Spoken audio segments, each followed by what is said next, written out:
Hello and good morning, everybody. My name is Adam. I'm Head of Marketing at the ISM. I'd like to welcome you to this ISM webinar. I know you'll get plenty of practical advice from today's session, which you can start applying to your own roles straight away.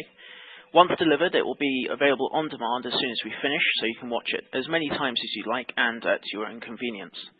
During the webinar, you can obviously ask questions by typing them into the box above. We'll look at answering any questions at the end. And we'll make some time for that as well, so please ask away. To introduce Daniel, I've actually met him at our judging award a couple of weeks ago, where he was a nominee. He is also a top 50 global sales influencer and the founder of the Daily Sales, which is one of the most popular sales blogs in the world. I'll pass over to Dan now. I'll be handling the questions throughout, but he will be the next voice you hear. Over to you, Daniel. Thank you, Adam. Good morning, everybody. Thank you for dialing in today. I'm not sure if any of you were in for my first webinar a couple of weeks ago. This is part of a three-part series, the 3 pillars of social selling success. So part 1 was all about sort of where to start creating your personal brand profiles.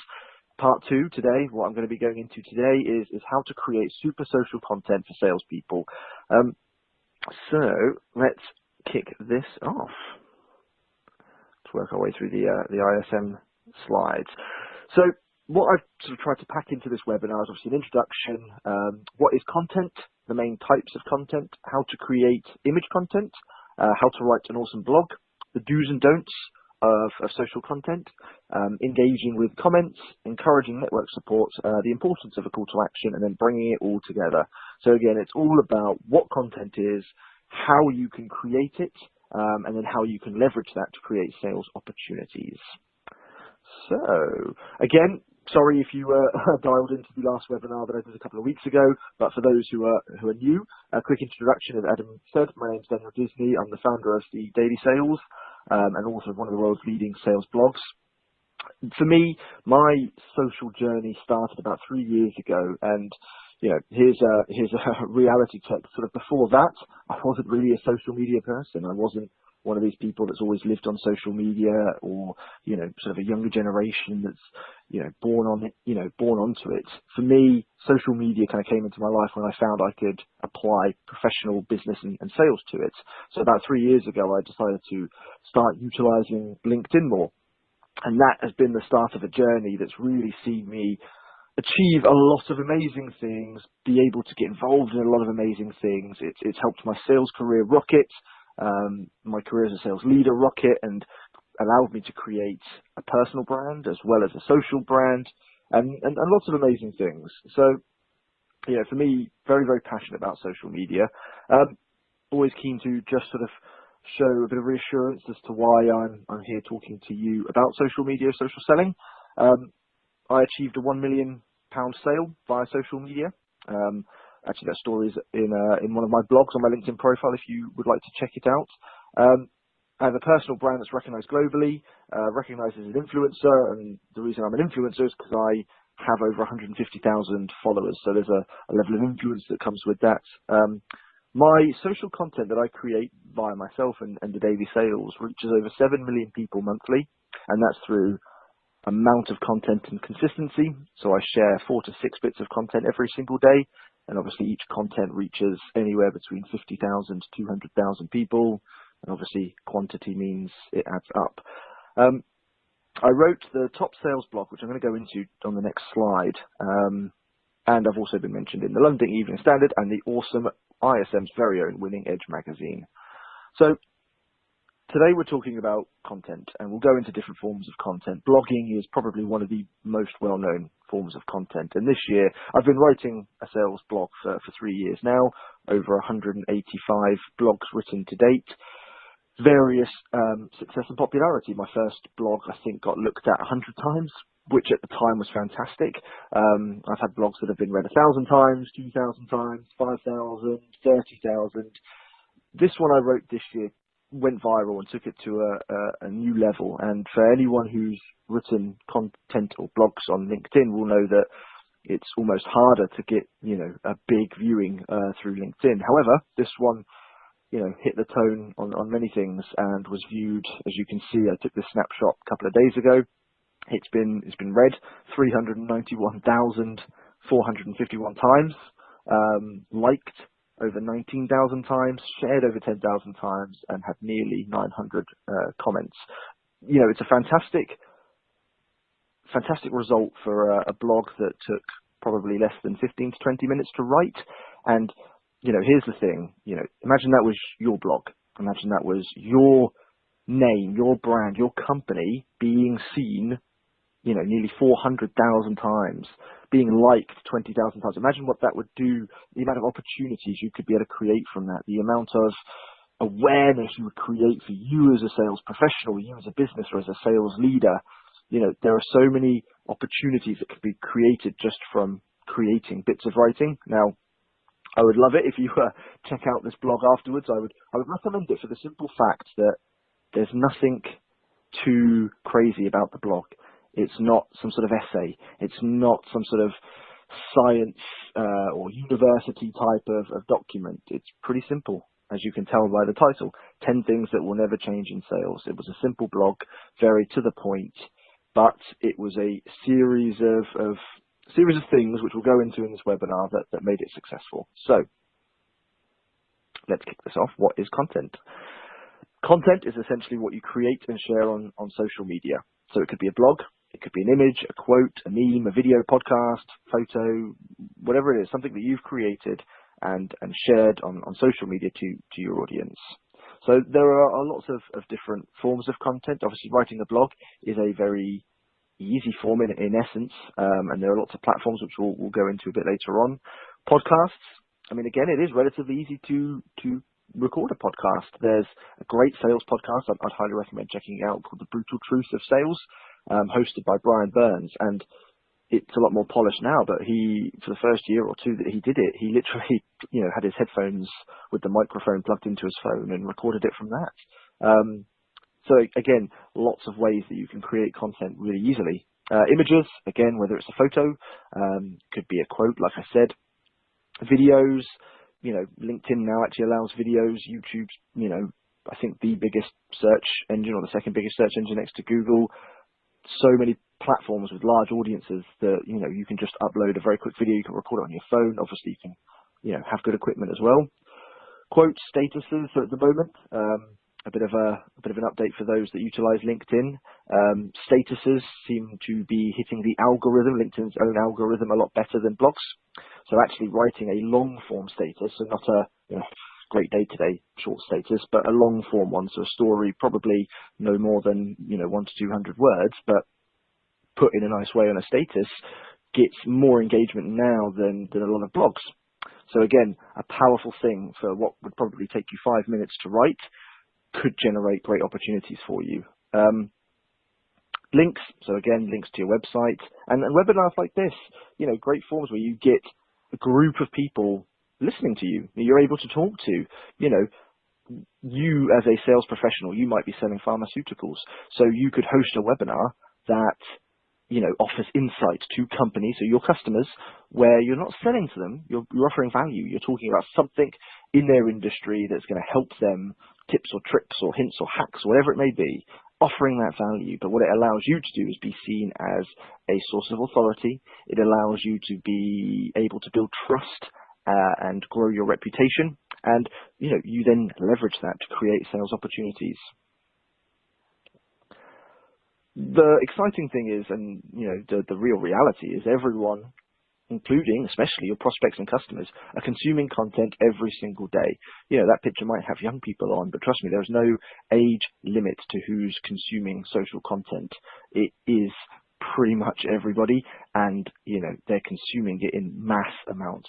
I mean, you think about yourself, how many times do you check your phone for updates?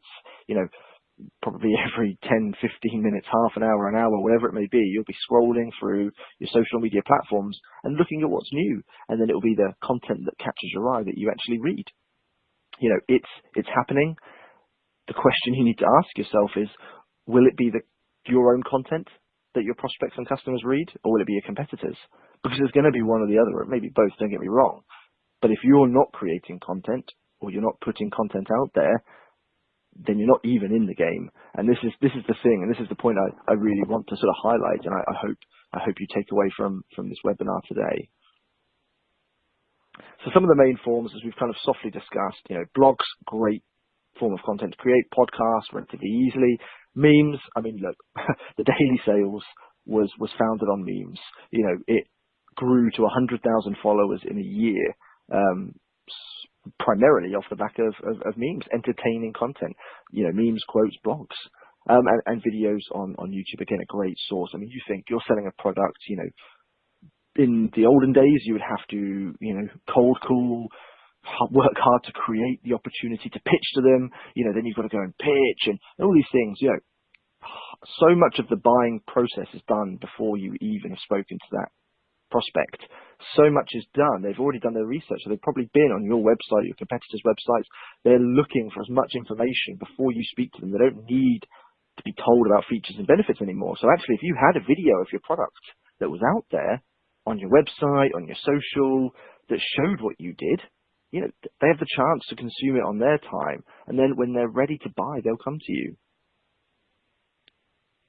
So let's kick off with some of the key forms of content and how to create good content. Because this is the thing, there are two types of content. There's good content and there's bad content. And trust me, I've created both.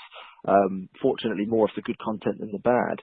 But, bad content can be damaging. You think, putting bad content out is like going out looking scruffy. Would you go to a sales meeting in a really scruffy torn suit, or would you want to look nice and presentable? And it's the same. If you put out a good bit of content, you look professional. You look like a trustable brand. But if you put bad content out, you look scruffy. You look, it's the credibility piece. If you can't create good content, can you be trusted to provide a service?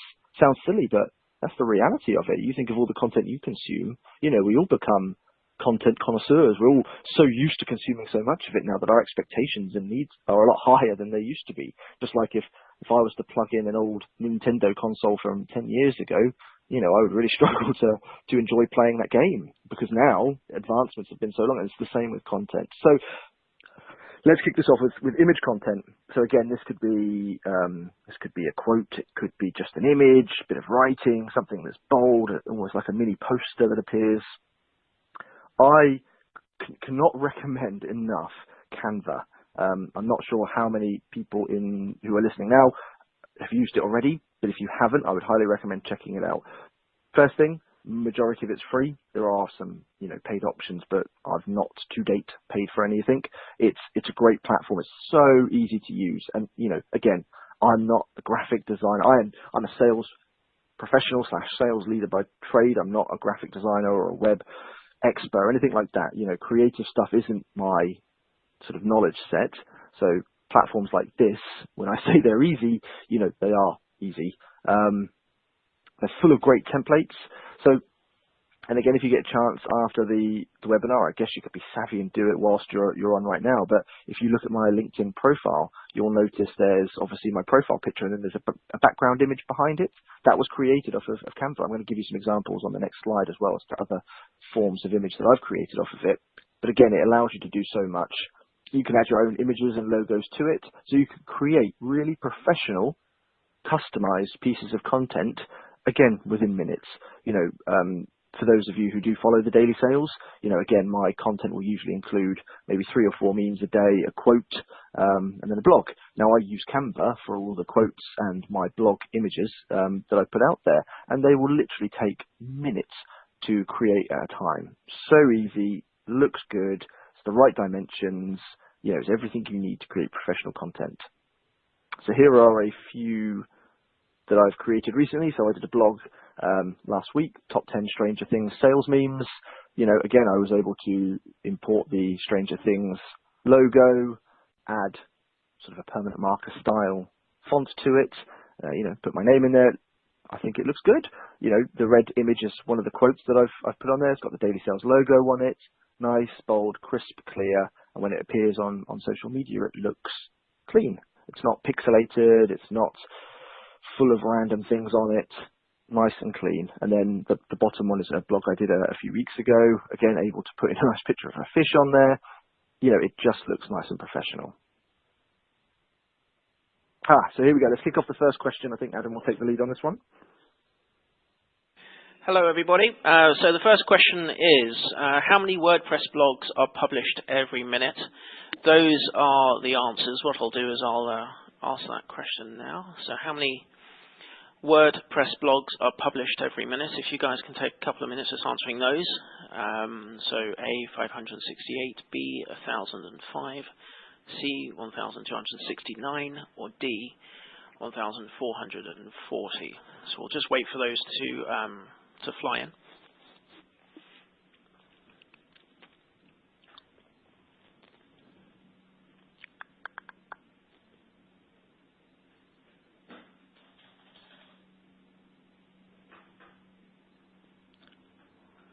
Give you guys a couple more seconds.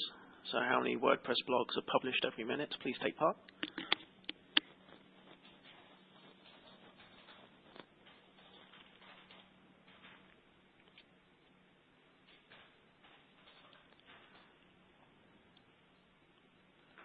Okay, so we had a overwhelming response, Daniel, for option C.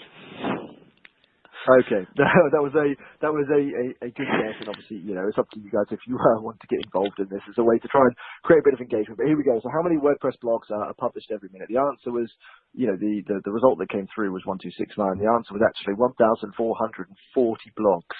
That's 1,440 blogs every single minute. It's a lot of content that's going out there. And again, some of that will be by your competitors. Some of that will be by other salespeople that are offering the same products and services as you, but they're utilizing and leveraging social media, social platforms to really get in front of their customers, before you do, and create so many more opportunities.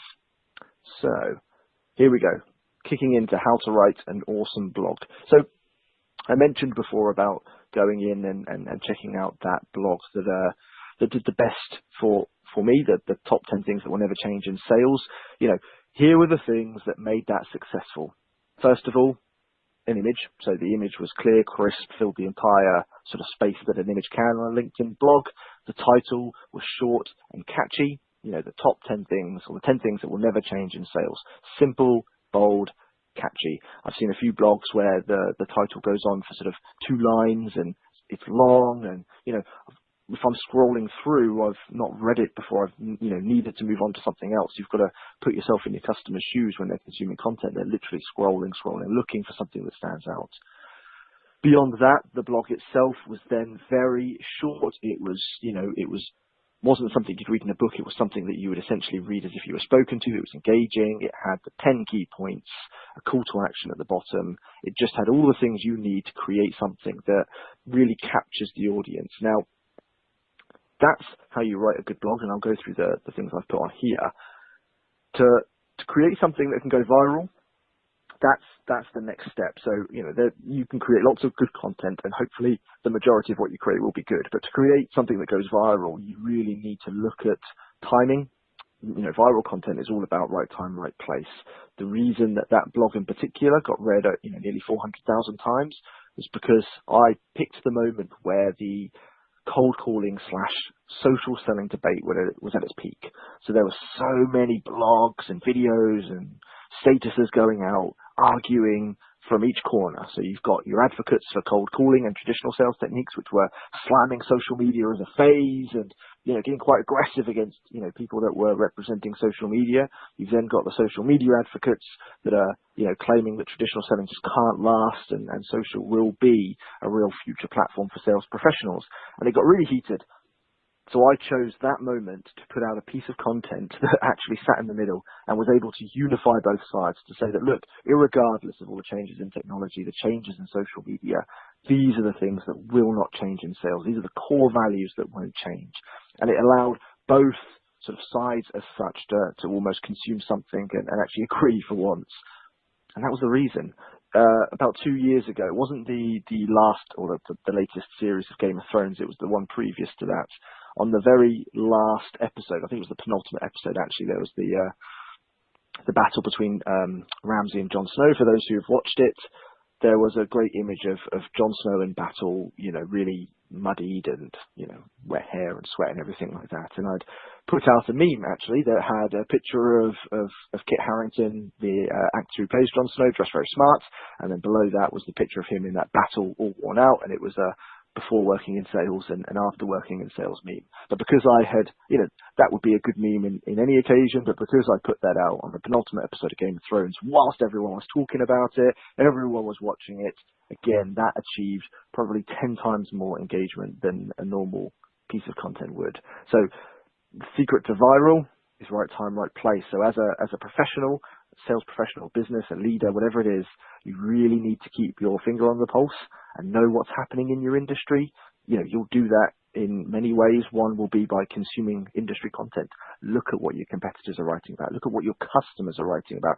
Look what's important to them. Go to events, listen to webinars, podcast videos, whatever it may be. Consume and really get a feel for what the industry's talking about or crying for. That should be the inspiration for your content. So going back a step, how to write an awesome blog, a good blog. First of all, make sure it's something you're passionate about and something that you're genuinely interested in. As a salesperson, often you are very passionate about what you're selling. That's what you're there to do. You're so excited about, speaking to customers and telling them about it. And content's a great way to do that. Now, obviously there's a trick with this. Content should never be promotional. And this is the mistake that I see a lot, and I mean a lot of businesses and salespeople forget. Social media isn't a platform for advertisement. It's not something for you to just blast out content in people's faces. Here's our product, here's our service, here's our offers, buy from us, this is why you should buy from us.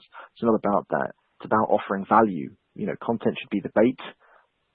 You then do the work to sort of reel them in. Content's about bringing people in. So give before you take. Everything that I've done through the daily sales has always been value content. I've not asked for anything in return. I'm not selling anything. It's about giving. And that's why people consume it at such a high rate and such a large audience base, because it's giving. So if you're working, and again, I'll use the example of pharmaceuticals, if you're working in the pharmaceutical industry, your content should be offering value that your customers want to read. And when they read it, they'll get a benefit. You then have the opportunity to leverage that by including a call to action, which we'll come to at the end, and draw that traffic to you. But content in itself should be offering value. So, it can be about your product and your industry, but it shouldn't be about you. It should be about them as a neutral party. If you want them to trust you, you can't be a salesperson. You have to be the neutral consultant, the person who's got their interests in heart and not yours. So writing an awesome blog, here are the key things. Short, catchy title, strong image, break up the paragraphs, so nothing too intense. You really want to tell a story, but something that keeps the sort of blog flowing. Include images, videos, links. Again, if you could put all of those into a blog, that's great. You can, most of these platforms are so easy to use to be able to put in an image or a video from YouTube or links that take them to your website or other resources. Make it exciting. So again, there's so much content out there. And if anything, it's probably more tough now to really capture an audience, but good content will always cut through that. So make it exciting, make it interesting, avoid making it dull, avoid making it be that you're telling someone something or that you're, promoting yourself or your products. Make it something that's engaging. Do some controversy. So I've written posts before about cold calling and social selling, being dead or various things that, I know are controversial topics. I know I'm going to hit a tone where there are going to be a group of people that are pro and a group that are against. And if I can tap into that, it fuels the engagement of my content. And it means my content will go further. Because here's the thing, if you were to write a blog right now on LinkedIn, for example, and publish it, the only people it would reach are your network. So if you have 500 people in your network, that's all it will reach. If 10 of those are potential customers, then that's as effective as it's going to be. Now, the two sort of pieces of work you do on that, one is to grow your network. I currently have 150,000 followers across myself and the daily sales. So when I put a piece of content out, it reaches a very large audience. It allows me to reach a lot more people to create more opportunities. The other thing to do is if you're using things like, controversial subjects and creating debate, the moment people interact with your content, it reaches their audience. So if you post a blog, it reaches your 500 people. If just one of them clicks like, that person's audience will see it. So if they've got 1,000 followers, you've reached your 500 and their 1,000. So the more engagement you can drive through your content, the more people it will reach. And that's what you want to try and achieve. You want it to go further. So when, 400,000 people had read that blog, the 19,000 people that had clicked like meant it would have reached all of their audiences. So actually, me, my name, my personal brand, that blog would have been viewed millions of times, the amount of times it would have appeared on people's social feeds. That's the power. So create something that's engaging. 800 to 1,000 words is your average blog length. So nothing too extensive. A bit of personal experience for me. If I'm writing about, what I'm passionate about, which is sales and social, I can write a blog in half an hour to an hour pretty easily. If I'm having to write about something that perhaps isn't from my experience or knowledge set and I have to do research, it can take, maybe 2 to 3 hours. But most of what I write pretty much rolls off the tongue as such. Tell a good story. We all know that sales is about storytelling. A lot of salespeople are very good at telling stories and engaging customers and prospects by pitching. That's what makes salespeople good content writers. This is what we're used to. We're used to crafting smart emails that are engaging, that have engaging subject lines and, really great emails that bring customers to us. And that's exactly what content is. It's the same, it's just a different type of form of it. Now, don't get me wrong. Not everyone is going to feel comfortable or confident or be good at content creation. And that's not a bad thing. Utilize your strengths. You might be a very, very good cold caller and that works and delivers you great results. But you might not be a great content writer. So always play to your strengths. If you aren't natural at content creation, then work with people who are. It could be your marketing department, it could be your colleagues. But do play to your strengths. And authenticity, the last but almost one of the most important points. Be true to yourself. I don't ever want to be or want to try to be something I'm not. And I see great people, probably the most successful influencers or writers, content creators out there, the ones that have a unique voice, a unique tone, something that people buy into so they know it's your content and they buy into that. And that's what your customers will buy into. People buy from people. They're going to buy from you. So make sure your content is authentic to your values, your message. So here are some of the few blogging platforms there are out there. There's Blogger, LinkedIn, WordPress, Tumblr, Medium. You can see the list there. There are lots of different ones. The main three that I use, so just to give you my experience, I primarily write on LinkedIn, which I think is actually quite unique. There aren't a lot of people who just write on LinkedIn. For me, it's worked perfectly. It's allowed me to grow, my personal brand and also the daily sales. Easy to use. Again, you've got a write an article button as soon as you open up the LinkedIn home screen. Put your image, a title in. You can put great writing in content, videos, images. It ticks all the boxes for me. But there are other great platforms. The sort of other two that I use, I say two, they kind of merge into be one, but I use my website, so I will also write content on the Daily Sales website directly and then share that onto social platforms like LinkedIn. And again, benefit of that is when someone reads it, they're taken to your website. So, depends on what you want to achieve, and you can do both, don't get me wrong. Beauty of LinkedIn is that it'll draw them to your profile, and they'll see you, they'll see where you work. So as a sales professional, that's quite powerful. Obviously, as a company or as a business, it's very powerful to draw people to your website where you can then try and capture their data, get them to sign up to a newsletter, whatever it may be, gets them in front of your brand. So think about what you're looking to achieve. If you're a salesperson, doing it on LinkedIn might be a really good plan because it will bring people to you. If you're a business or if you're a leader, then perhaps look at the website. But again, have a look, find what works best for you. I've tried a few of these. Again, LinkedIn and the website were the ones that worked best for me. So here are the do's and don'ts. Let's start with the do's. Do make it relevant. So there's no point writing about something that isn't going to be of interest, and again, to your customers. So always make it about them. So make it relevant, make it up to date, current.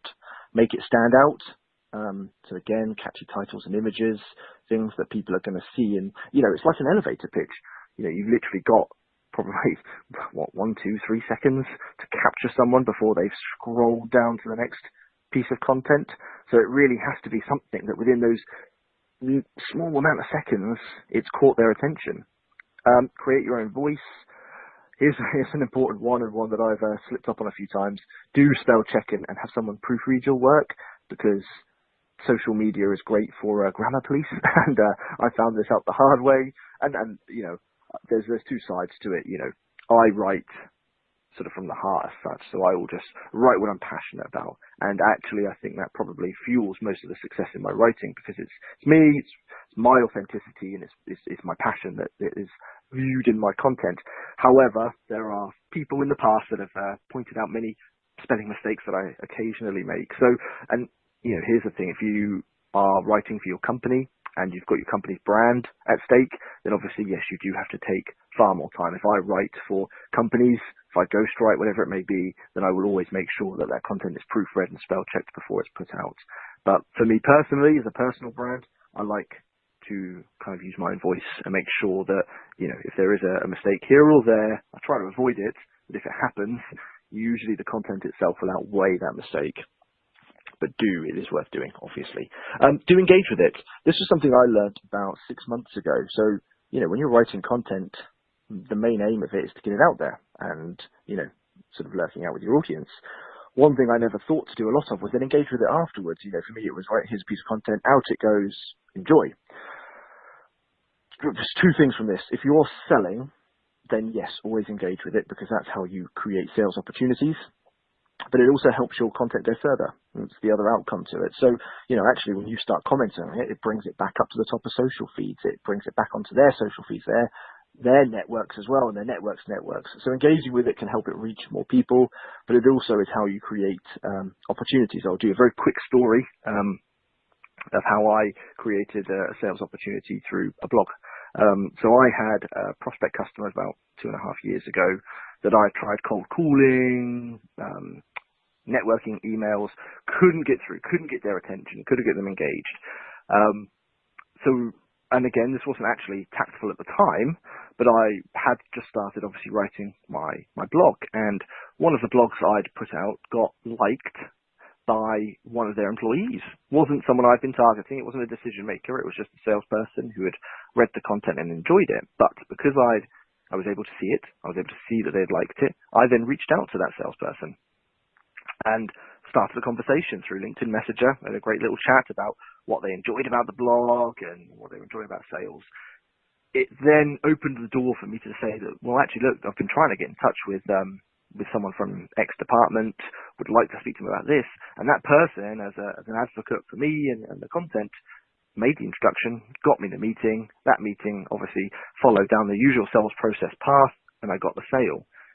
But that was all from writing a piece of content and engaging with said content. So, you know, there's a real power in writing a blog or putting out an image and then looking at who's liking it, because if your network should include a lot of your prospects and customers, it's great. It's building your reputation and it's getting you opportunities. Think about your audience. So again, it's about them. What do you think they want to read? And, you know, if you need to, do market research. You know, email some of your existing customers or email your prospects and just say, look, we're doing a bit of research to determine what our content strategy is going to be for 2018. We'd love to know, what sort of content are you interested in? What sort of content do you want to consume? What form of content and what sort of subjects are a priority? You know, there's so many things you can do where you can literally get them to tell you what they want to read. Then you can create the great stuff that really captures their attention. Maintain the right tone. You know, I'm not a big fan of swearing or offensive stuff. It works for some people. I would say the minority, don't get me wrong. But maintain the right tone. So maintain something that, you know, aligns with your company's brand, your personal brand. Create something that really, you know, unifies that together and make it human. Again, people buy from people. They don't want to read something that looks like it is, you know, written for a book or written as a sales pitch. They want to read something that's connecting to them, that's showing them a human being, because it's all about trust. If you put out good content and you know, show people that you're genuinely passionate about your industry, you're genuinely passionate about, you know, what you do, how you want to help businesses, that's the message you want to deliver subtly through your content. So make it human, make it your own. those are the key do's. Off of that, then here are the don'ts. Don't rush. And again, one of my mistakes, obviously, sometimes I can rush content because I'm very passionate about it, and that's how mistakes are made. So if you do rush, make sure you check it. Try and take time on it, though. You want to get it right. Once it's out there, it's out there. Once people have seen it, they've seen it. Try not to include anything offensive, and I say this as a professional. Again, it might work for your company. It might work for you as a personal brand. Be wise about it is all I will say. Obviously, if you're going to be offensive, you're going to cause offence, and there comes a lot of outcomes that will come from that. Personally, I try not to be offensive. Again, personally, I don't swear in my content. Some people do, and don't get me wrong, it can work. But my advice for a professional tone is to avoid it. Don't use copywritten content, so always check to make sure you can share content before you do, hence why creating your own is always a good way to do it. Don't plagiarize. So, there have been occasions where people have copied my work and tried to publish it as their own. You don't want to fall into that trap. Create your own content, work with marketing, make sure it's good to go before you put it out there. The last point, and again, you'll notice, and again, this is me being human, I fall into this trap as well. Don't argue. It can be very disappointing when someone writes negative things on your content. When you put out as much content as I do, it does happen occasionally. I try to avoid arguing. Sometimes I would like to make a point, and just to sort of perhaps put my stand on it. But again, if I have the luxury of being able to do that because I'm representing myself, and the daily sales is quite a soft brand. If you're representing your company, and you've got sales targets to hit and you're trying to create opportunities from it, I would advise perhaps not to argue. Often what you'll find is if your content's good and, you've put out a good message at the core of it, your audience will probably defend you. And I get this lots of times, and it's probably, off of the not pleasant feeling of having someone put something negative on your content, it's often rewarded with a very nice feeling of when other readers or consumers of your content then come to your defense and, will often protect you from that sort of content, those comments, which is great. But those are the key do's and don'ts. Okay, second question time, and over to Adam. All right, guys. So second question is, what percentage of B2B buyers consume 3 to 5 bits of content prior to engaging with a salesperson? As before, I'll answer the question, and if you can let us know. Let's see if we can get more than one person.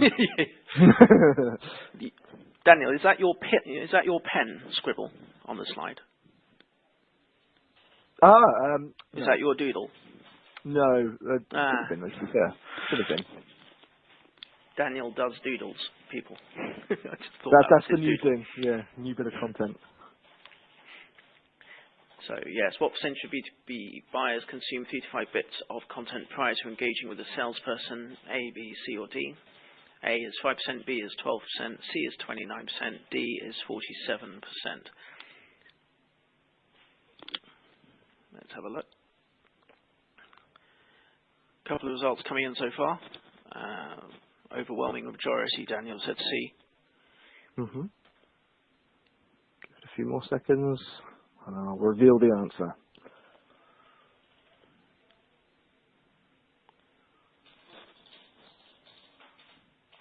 I'm tempted to make the countdown noise. Right.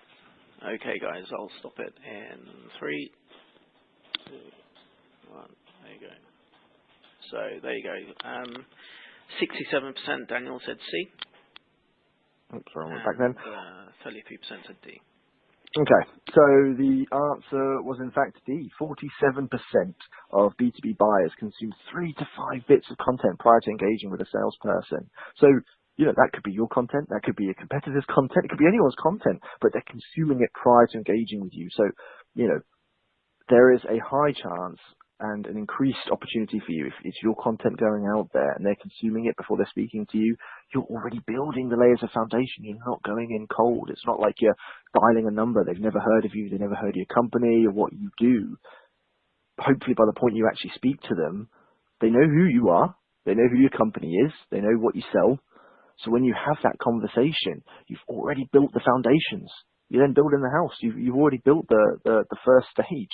They know who you are. They already feel a level of trust because they've seen your content. And if they're willing to speak to you after seeing your content, it's a great sign.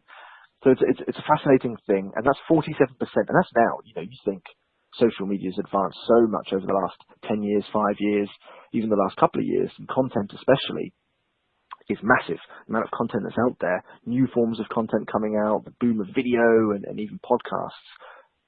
My prediction is that's only going to go up. Something to leverage, it's something to utilize. So here we go. Let's blast through these last few slides, and then we'll do some questions. So engaging with comments. Again, it's a great way to help your content go further. So let's say 100 people read, 2 people comment.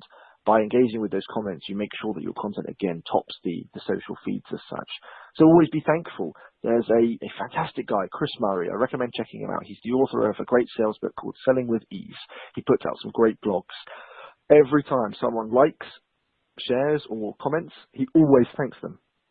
As in on there, he doesn't phone them up and thanks them, but he actually comments on the post itself. So if you click like, he'll actually write in, thanks, and he'll tag you into it. And I think it's a great thing to do because it makes you feel appreciated. It's like, wow, the person who wrote that has recognized that imagine if that was your customer. Your customer reads it, clicks like, and you say thank you. They're going to feel appreciated. And again, these are those layers that you can sort of put down before you potentially start to try and introduce them onto the sales cycle. Again, tag the person. So, it's a great way to make sure they see it, because if I was to write in Adam's name, for example, he might not see that unless he sees my content. And, again, you think I've got 30,000, 15,000 connections on my LinkedIn profile. I struggle to see everyone's content, obviously, and it'll be the same for your prospects and customers. So by tagging someone in, it means that it will come up as a notification for them.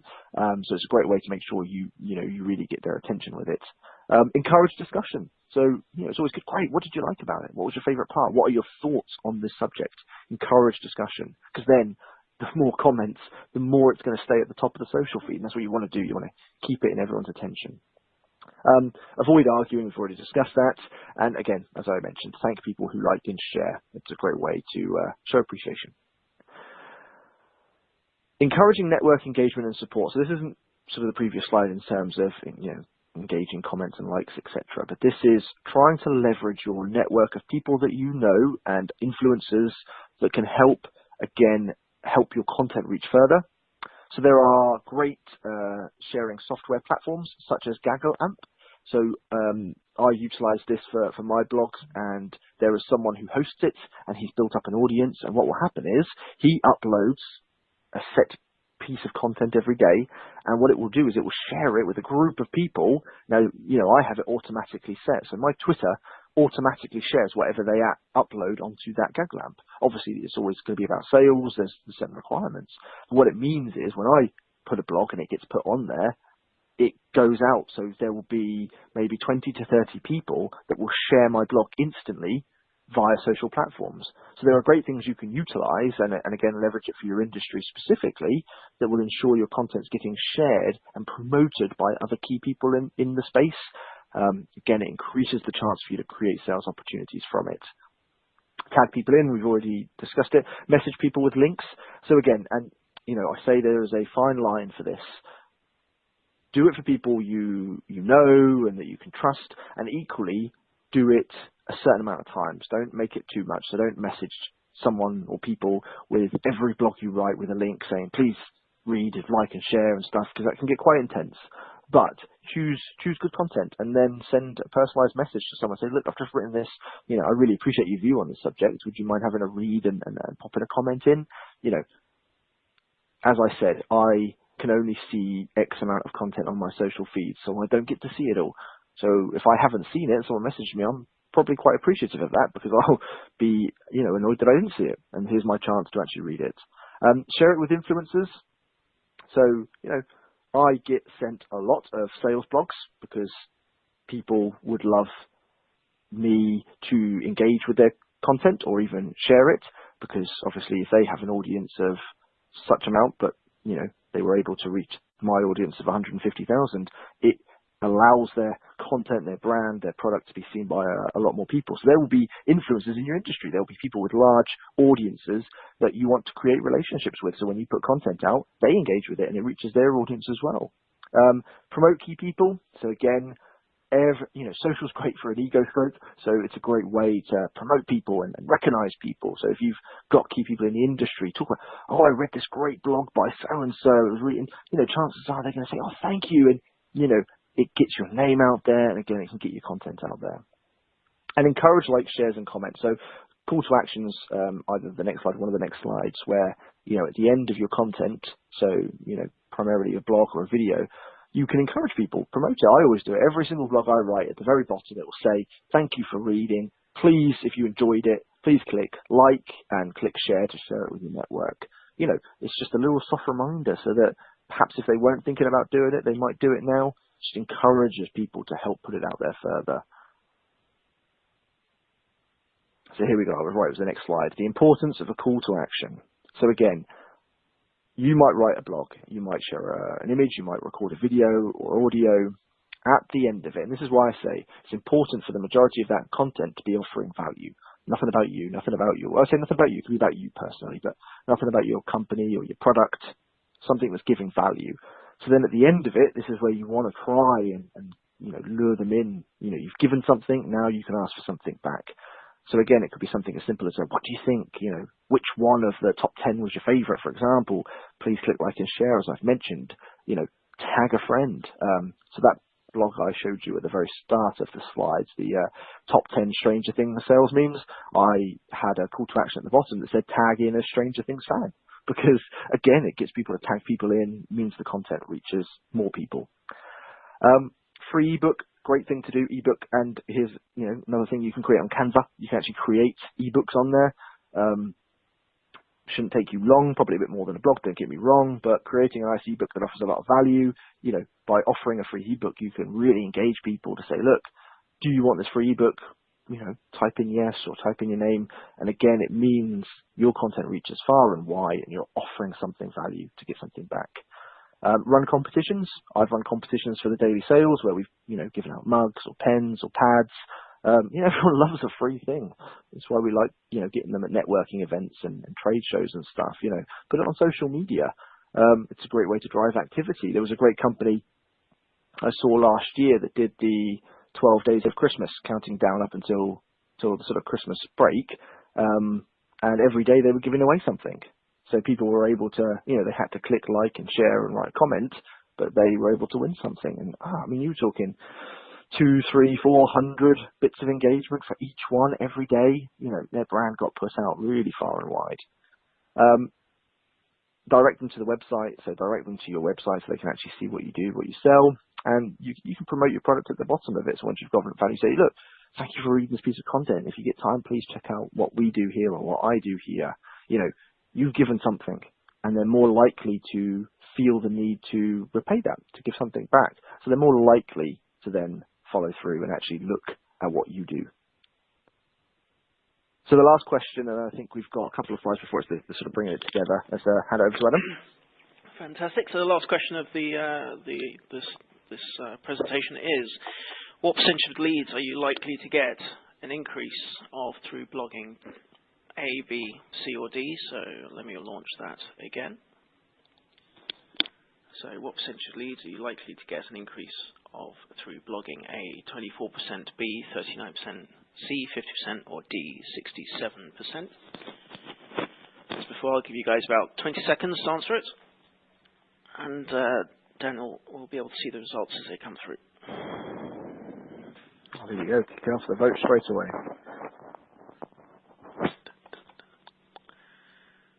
We've got a tie as well, so we're going to need some more votes. Yeah, I know. Not good, is it? We don't go into deadlock or sudden death. How long can we... Oh, blimey.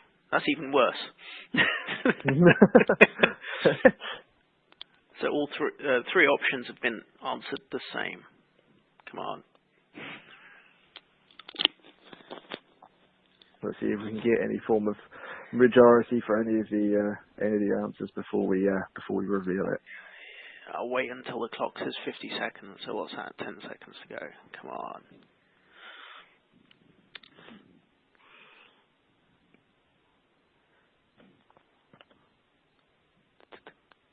What if it's a stalemate, Daniel? Well, we'll just have to accept it. There is a chance that someone is right. Right, there we go. I'll stop the voting on that. Okay. So, B, even C, split and across. D all said 33%. Okay. So B was 39%, C was 50%, and D was 67%. So what percentage of leads are you likely to get an increase through blogging? And recent figures this year suggest that actually 67% of a lead increase that you'll be likely to get through blogging. 67%. I would love to get 67% more leads. Would you like to get 67% more leads just from writing some blogs?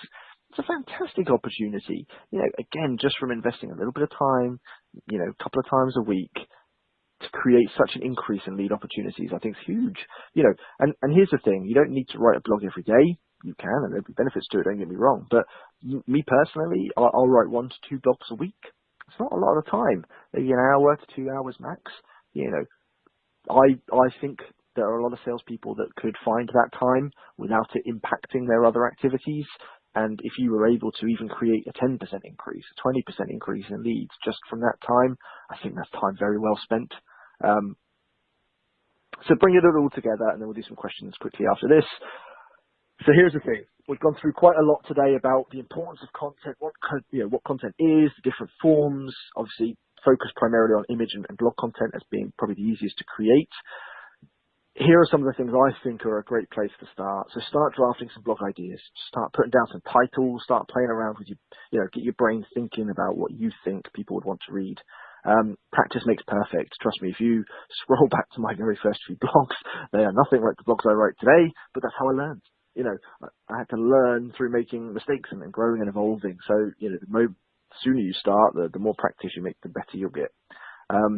Choose a platform or publish on more platforms, find what works for you. Start creating some images. Again, find 15 minutes during your lunch break, during your break, jump onto Canva and start creating some stuff. Again, practice makes perfect, and it will help you get more comfortable. If you've not used it before, more you do, quicker that will happen. Read more blogs, again, and same for consuming other forms of content, but, the more you consume, the more you'll find your own inspiration, the more you'll know what's, received well out there. You'll see what people enjoy reading. Speak to marketing and other departments, get some experience from them. Speak to other bloggers. Again, feel free to reach out for me if you'd like me to read through anything or go through anything you've created. I'm more than happy to do that. Look at industry content and find your voice. And I think, again, that's what practice will do. It'll help you find your voice. So that's it. Again, content's important. It's a great tool to leverage. There's an opportunity to generate a lot of opportunities through it. So my advice is start practicing before you know it. Hopefully you'll become very good at it. So let's open the floor to any questions. And I think...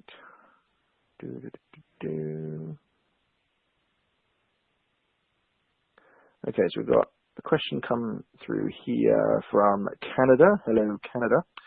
Not from Canada, the country itself, but do you have any comments on the death of the B2B salesperson as social media and other outbound programs may replace the live person? Yeah, so there's a lot of fear about, social media and even artificial intelligence replacing salespeople. Here's the thing. People always buy from people.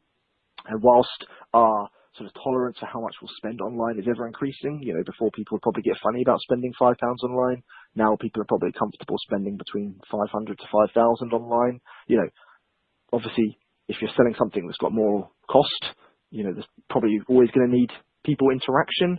But yeah, people are always going to be more likely to buy from people they like and trust as opposed to a company, corporation, or something robotic. So I think, yes, okay, social media might take some, transactional sales online, but so much of it's still there and people will always prefer to buy from you. So if you're creating content and putting it out there, I always think it's going to be more valuable. Blogging 2 to 3 times per week is too much of a stretch for my small business. What would you think about once or twice per month? Something better than nothing. 100%. Something is definitely better than nothing, and that's the point. You want to get your content out there. So if that's the time you can find, then great. A, you'll get practice. B, you'll have content out there. So when people are consuming content, there's a high chance your content will be viewed as well. And then, yeah, hopefully, you'll be able to find time to perhaps pick up the pace as time goes on and you get more confident and more competent. You can start putting out more content. But yeah, absolutely. Doing something is far better than doing nothing. And so certainly big takeaway from today is just start practicing. And even if you did one piece of content a month, that's something, and just build yourself up. I think that's the last question. Yeah, no. Well, if there are any more questions from the live audience and we've missed any, we will answer them once the webinar finishes. Daniel, I'd like to thank you again for the second part of a third part of the webinar, of spending your time with us. Thank you very much for your time. More than welcome. And just to let everyone know, there is obviously a whole suite of webinars that we've lined up here at the ISM. The next one is on the 14th of November. It's being delivered by Jim Rees. He was a judge at our judging day in preparation for our BESMA Awards, which is taking place this week. The topic is the emotional intelligence in sales, so hopefully you'll be able to register for that. But yes, thank you everyone for taking part. Of course, if we miss any questions, yes, we will answer those individually. And we hope to see you on the next one. Daniel? Thank you very much. Thank you, everybody. Take care.